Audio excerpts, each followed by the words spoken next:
We were promised a fantasy, but what they delivered was a cosmic event wrapped in cashmere and moonlight. I'm still reeling, folks, and if these first 2 episodes, simply titled The Architect and the Aperture and The Cost of Clarity, are just the table setting, then we are not eating. We are witnessing a supernova of romantic tension. Forget everything you thought you knew about Kim Woo-bin's screen persona.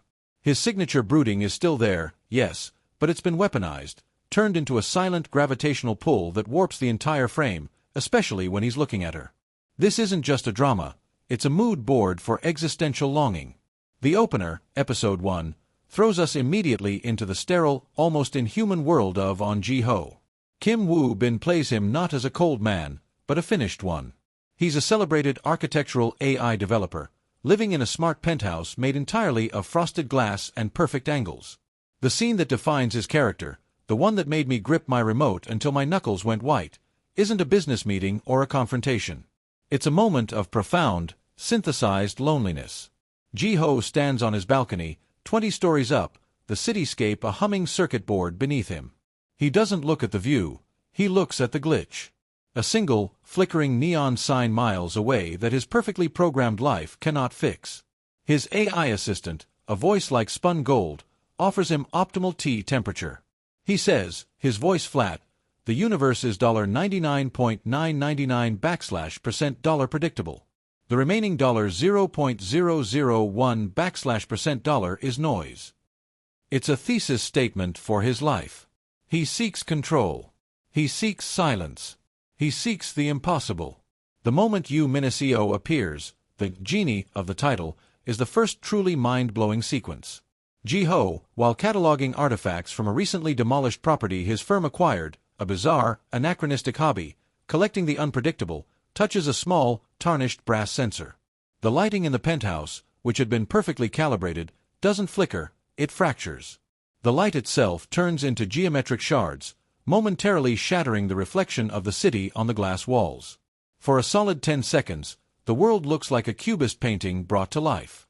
Min-seo, played by the impossibly ethereal Han So-eun, doesn't just materialize. She emerges from the broken light, standing in the middle of a swirling vortex of golden dust that instantly solidifies into the ancient rug beneath her feet. The cinematography here is genius. One continuous slow-motion shot that follows the path of the brass sensor falling to the polished concrete floor, catching the reflection of Min-seo's bewildered, yet impossibly focused eyes. She's wearing a simple, white silk dress, a jarring contrast to Ji-ho's razor-sharp charcoal suit. 3 wishes, she says, the first word breaking the high-tech silence. It's not a magical voice. It's a voice that sounds like it has been stored and used for centuries. You activated the contract. Ji-ho's reaction is not disbelief, but cold, clinical assessment. He doesn't scream or faint. He just looks at the impossible golden dust settling around his $1,000 loafers and calculates. This is Kim Woo-bin's brilliance. He plays the moment not as wonder, but as an overwhelming, unbidden variable. His eyes narrow. A hallucination, he murmurs, reaching for his augmented reality glasses. The viewer knows it's not, but Ji-ho's logical refusal to accept magic grounds the fantasy in a fascinating new way. The entire Episode 1 is a magnificent tug-of-war between his $99.999% dollar certainty and her $0.001% dollar noise. The final scene of Episode 1 sees Ji-ho decide on his first wish, and it's predictably Ji-ho. After spending hours running geological, acoustic, and psychological tests on Min-seo, which she endures with a frustrating serene patience, he realizes she is a genuine anomaly. He must use the anomaly to serve his life's mission, perfect predictability. My first wish, he announces, standing over her as she sits cross-legged on the floor, still surrounded by the scent of Old Spice and moonlight, is for absolute, total, and permanent silence from all non-human sources within a 50-meter radius of my person. He wants to silence the hum of the city, the drip of the tap, the buzz of electricity. He wants his $99.999% dollar to become $100% dollar. A silence that his technology, his billions, and his logic could never achieve. Min-seo just smiles, the first real, devastatingly beautiful smile we see. Granted, she whispers, and the episode cuts to black just as the first, impossible silence begins to descend, the sound mixing instantly dropping to zero, leaving the viewer in a sudden, unnerving void. Episode 2, The Cost of Clarity, is where the romance ignites, not with a kiss, but with an involuntary gasp from Ji-ho. The immediate aftermath of the wish is visually stunning. Ji-ho wakes up the next morning. It is absolutely silent. The air conditioning is silent. The refrigerator motor is silent. The traffic outside is silent. The tires make no sound, only the faint whoosh of air. It is the perfect $100% dollar control he wanted. But the consequence, the unforeseen variable, is the cost of that silence on Min-seo. The second mind-blowing scene is the breakfast sequence.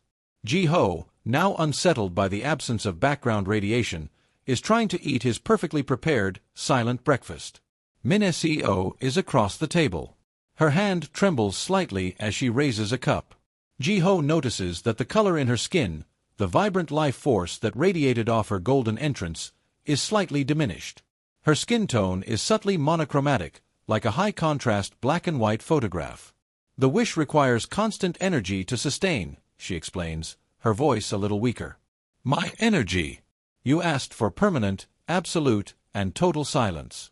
That is not an easy thing to impose upon reality, Ji-ho. It consumes. He immediately tries to solve it logically, reaching for his tablet. Tell me the parameters of the energy drain. I can synthesize a counteragent. I can build a device to dash. She cuts him off, not with words, but with an act. She stands up and takes 2 steps toward him. As she crosses the 50-meter boundary of the wish, which Ji-ho has been carefully mapping, the world explodes back into sound. The sudden return of the city's dull roar, the AC humming, the refrigerator thrumming, is so loud it makes Ji-ho flinch, covering his ears. The camera focuses only on Min-seo. She is instantly vibrant again, color flooding her cheeks, her eyes sparkling. She steps back into the 50-meter radius. Silence. She steps out. Noise.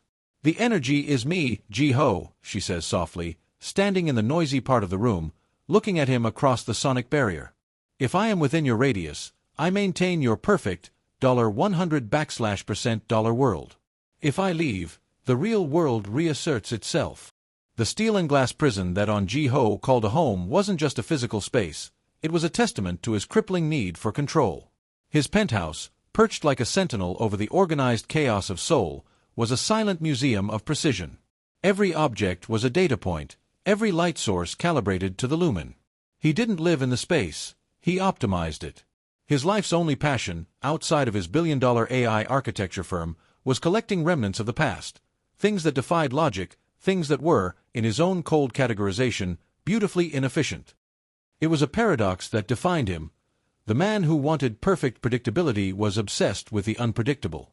The scene that opens the episode, and captured me hook, line, and sinker, is a 3-minute sequence without a single line of dialogue. Ji-ho is in his private study, a subterranean bunker beneath the penthouse, filled with forgotten curiosities. He is wearing thin, white archival gloves. The camera focuses on his hands as they meticulously clean an ancient, leather-bound diary, its paper brittle, its ink faded. The ambient sound is so low you can hear the faint scrape of the brush against the parchment. The tension is built not through action, but through this agonizing quietude. He finds a small, intricately carved brass censer, tarnished black with age, tucked into a hidden compartment of the diary.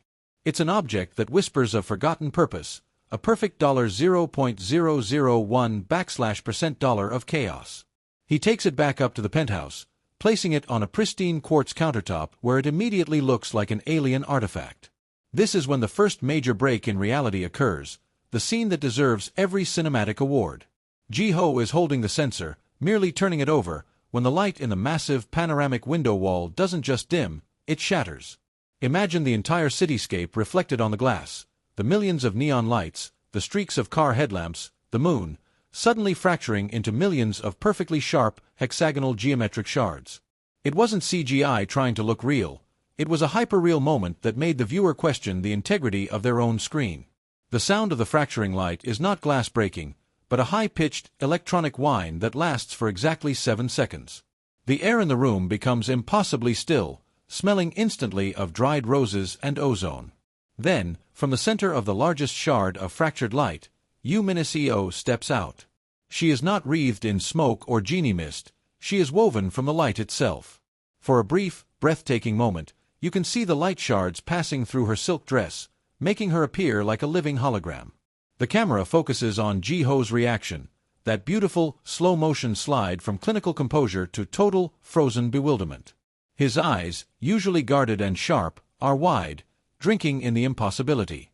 He doesn't panic, he uploads the data. Minaseo's first movement is simple, yet mesmerizing.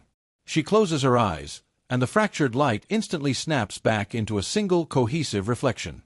The world is whole again, but the undeniable truth of her impossible arrival lingers like an afterimage. She then opens her eyes, which are the startling deep brown of old mahogany, and a single ancient-looking brass cuff appears on her wrist, seemingly solidified out of the air. It's a subtle touch, but it implies a contract, a burden. "You called," she states, her voice low and resonant. "The contract is active. 3 wishes. Choose wisely, architect." The next 10 minutes are a masterclass in tension-building dialogue. Ji-ho, refusing to accept the supernatural, goes into full interrogation mode. He tries to scan her with his customized smartwatch. The moment the watch's laser touches her skin, the watch frizzles and dies in a tiny plume of smoke. Minaseo merely raises a single, elegant eyebrow. "My molecular structure is not conducive to your petty diagnostics, Ji-ho," she says, already knowing his name. It's a moment that utterly disarms him, not by magic, but by a chilling, intimate knowledge. Ji-ho's decision for his first wish, which ends the episode on a crushing note, perfectly showcases his character flaw. He sits on his expensive, minimalist sofa, watching her across the room as she effortlessly restores the brass sensor to a pristine gold. He finally accepts that she is not a hallucination, but a genuine, unsolvable problem. And Ji-ho's solution to an unsolvable problem? To force it to solve his biggest, most fundamental problem, the inherent chaos of the human world. He walks up to her, his shadow towering over her serene form. "I don't wish for money, or fame, or power," he declares, the arrogance radiating off him like heat. "Those are variables I can control. My wish is for a permanent, absolute, and total silence from all non-human sources within a 50-meter radius of my person." Minaseo's smile is the final, unforgettable image. It is beautiful, sad, and terrifying all at once. It's the smile of someone who understands the devastating cost of what he has just demanded. "The architect wishes for a world without noise," she breathes, the last sound we hear before the absolute silence descends, not with a bang, but with a horrifying, immediate drop-off of all auditory input. The screen cuts to black, leaving the viewer in an unnerving, profound vacuum. That perfect, impossible silence is the cliffhanger, a chilling promise of the chaos Ji-ho has unwittingly unleashed upon himself and his captive genie. If you were as blown away by the premiere of Genie Make a Wish as I was, you need to let me know. Please like this video, share it with a K-drama loving friend, and click that subscribe button *** so you don't miss my deep dive into episode 2. Now, drop your thoughts in the comments. On Ji-ho's first wish, brilliant or catastrophically selfish? What hidden cost do you think he'll pay for demanding perfect silence? The moment Minaseo emerged from the fractured light, what was your favorite part of that mind-blowing scene? If you had the sensor and the genie appeared, what would your first wish be? Keep it simple, but sneaky.